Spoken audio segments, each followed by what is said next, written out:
Hello guys, and welcome back to another video in our channel. So when you look at the last 9 games, you can see the position that Chelsea Football Club is in, and that is just position 3. The first 9 games Chelsea was position 5. However, Chelsea has not registered a win in their last 2 fixtures in the Premier League, actually getting their third loss of the season against Fulham. Now, there's a lot of things that happened in that Fulham game, and I did not have a lot of time to do an in-depth review about it. But one thing that I noticed is that Chelsea lacked control in that game from minute 1 to minute 90, meaning that Fulham controlled that game, and that's why Chelsea were unable to actually hold on to a 1-0 lead.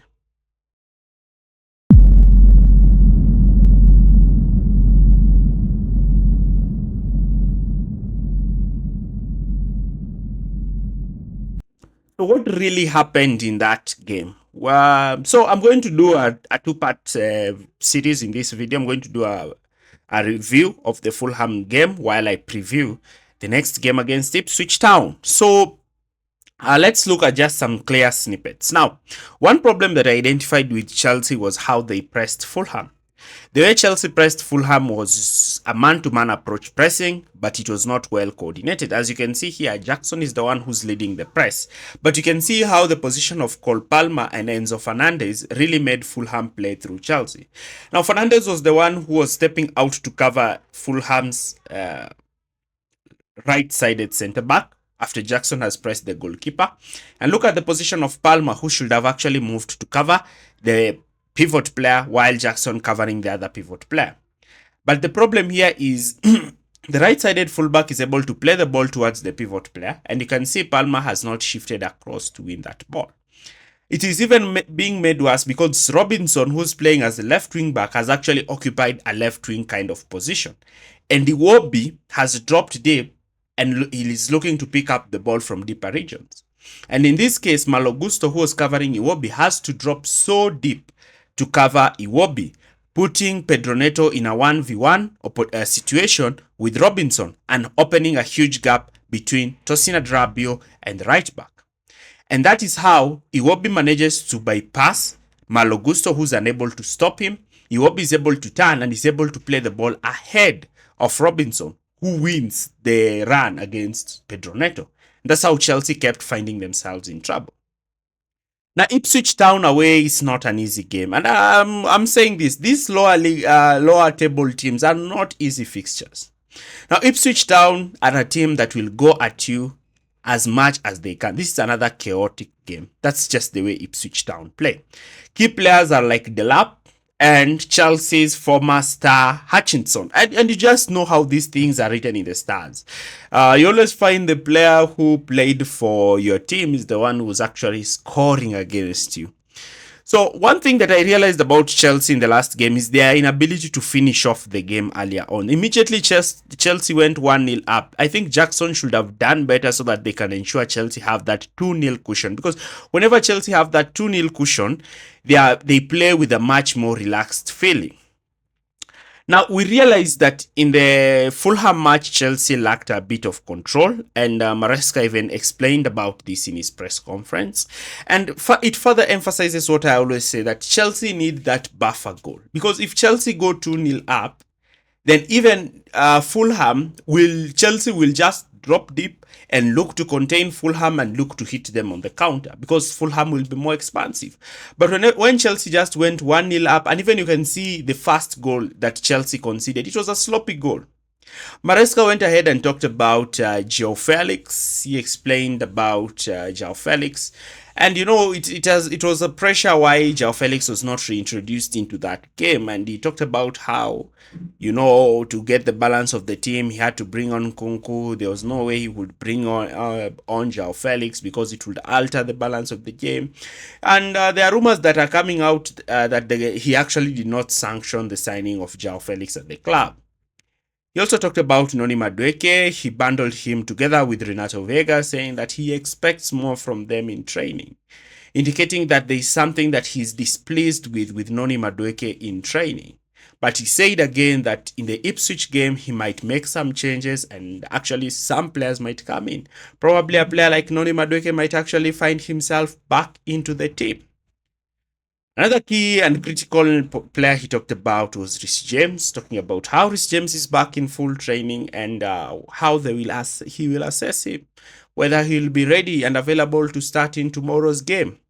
I believe again the problem is that we cannot always rely on Reece James, but if we have a fit Reece James, definitely we don't lose that Fulham game with Reece James at right back. We don't lose that game.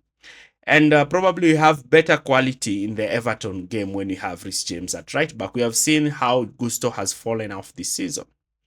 Maresca also went ahead and talked about Lavia, talking about that Lavia is also back in training and probably might also get back into the team. Again, you see a player like Lavia together with Caicedo in that pivot in midfield, they help to control the game. Again, when you have a player like Lavia in that game, you can't have Fulham dominating that midfield. You know, when you have Fernandez and Caicedo in that midfield, you lack the balance because without the ball, Fernandez is not going to give you the kind of legs that Lavia is going to give you.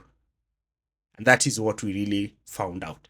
Now, before we even proceed with the predicted lineup and tactics, do not forget to like, share, and subscribe to this channel for more videos like this. In goal, Robert Sanchez is more likely to retain his position again.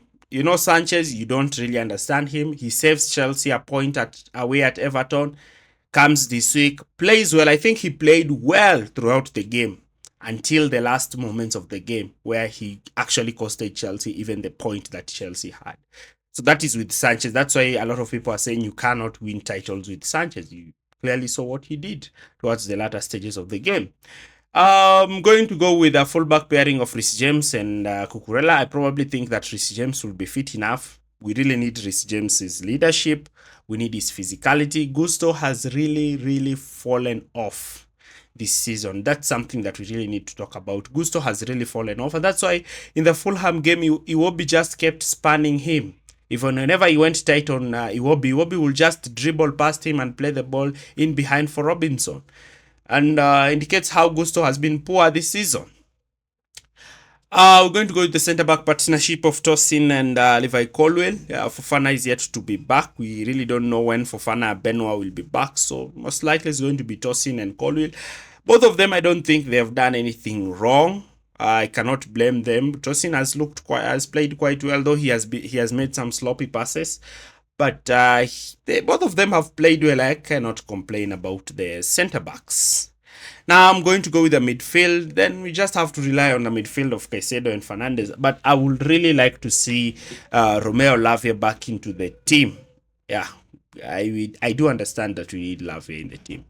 As much as Enzo is giving Chelsea a lot offensively, when Chelsea are not controlling games, Enzo Fernandez is not giving Caicedo that needed help in that midfield, and we saw it the game against Fulham. Going with the front three of Noni down the right, Palma down the middle, and Sancho down the left. One thing I really want to see is Sancho attempting shots on goal. A lot of times Sancho is just dribbling and passing the ball, and that annoys me a lot. He needs to attempt shots from that position. One thing that I also like about Noni over Neto is that Noni Madueke likes to shoot a lot, and sometimes he scores goals. Neto is just attempting to spam in crosses, and there's no point in crossing if you know very well that Jackson is so weak on the air, and we can only rely on Cucurella to score headed goals. Leading the line, we have no choice. It is Jackson. He's been out of form recently. Jackson really needs to work on his heading ability. He's offering us close to nothing whenever the team is looking to head balls into the back of the net. Jackson is also missing chances, and this is actually making the team more frustrating. I was very empathetic to Palma in that post-match press conference. You can see how he's really annoyed on how he's actually carrying the team and the team is not performing. Now with the ball, Chelsea can move into a 3-5. I want Cucurella to invert close to Caicedo. I want that balance that Mauricio Pochettino had towards the latter end of the season by having Caicedo and Cucurella in that midfield. You can push Fernandez high up to play together with Palma, Sancho, and Madueke in the flanks while Jackson leading the line. Because remember, both Caicedo and Cucurella can really be solid in that midfield. There's no point in pushing Cucurella further up the pitch and then you make him cover long distances. You can even subject him to hamstring injuries. Now, one way Maresca looked to achieve numerical advantages in that game is moving to a 3-1-3, with having Fernandez advance down the right and Cucurella playing down the left. And it's something that Maresca can do also in that game. That system allows Chelsea to have many players in midfield, and it also allows a player like Caicedo to have options everywhere on the pitch. And having a player like Sancho in the wide area gives you much needed control, and also having a player like Cucurella who's able to overlap in those kinds of scenarios. But I really expect much more from the wingers in this game in particular. And the forwards need to step up, because I am feeling pity for Palmer. Palmer just came up with a moment of magic. Why can't the other players just work hard and defend that goal? Why does Neto have to fake an injury? Because the minute Neto falls down and he fakes an injury, the entire defense switches off. They expect the referee to do it. Again, it's indicating the inexperience that Chelsea have in that team. Because it is always known that whenever you're playing football, always play with the referee's whistle. So I don't know why the defense switched off, and that's how we conceded the first goal, because nobody absolutely knew how the first goal was being conceded. Everybody was focused on looking on whether Pedro Neto was okay, but the referee allowed the game to play on. So what you're supposed to do is defend the ball, win the ball, then kick it out, and then look at Neto. But you cannot assume that you just continue to slip off while defending because your player is down. That is how Chelsea managed to lose points in that game. Chelsea and Maresca kept on saying this when people were saying that Chelsea were in a title race. Maresca kept on saying this: we are not in a title race because of the goal we conceded against Brentford. We are not in a title race because of how we almost conceded a goal away at Everton. Why are we so absent, especially in the last 10 minutes of the game? Look at all the games that we have conceded goals in the latter stages. The Brentford game, the Leicester game. Chelsea are constantly switching off. Minute 80 to minute 90, the entire team is switched off. Why? The reason why Chelsea are losing games is because they are getting switched off. That's why we are, even as fans, when we are watching the game, we are constantly asking that the team scores 2 goals, because we know very well they are going to switch off towards the last minutes of the game.